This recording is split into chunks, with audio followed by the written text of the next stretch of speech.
Hello, Dr. James Bogash, expert in health and longevity, and just commenting on this article in New York Times.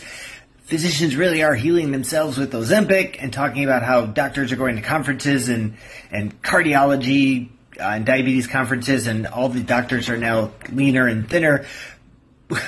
This is why we have such a problem, because if the doctors don't understand enough about nutrition and lifestyle to keep themselves thin and avoiding diabetes and cardiovascular disease, well, how can their patients possibly hope to understand?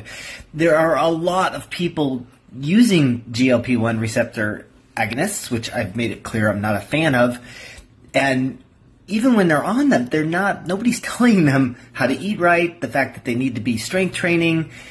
This is just an example of why medicine has dropped the ball when it comes to avoiding chronic diseases like heart disease and diabetes.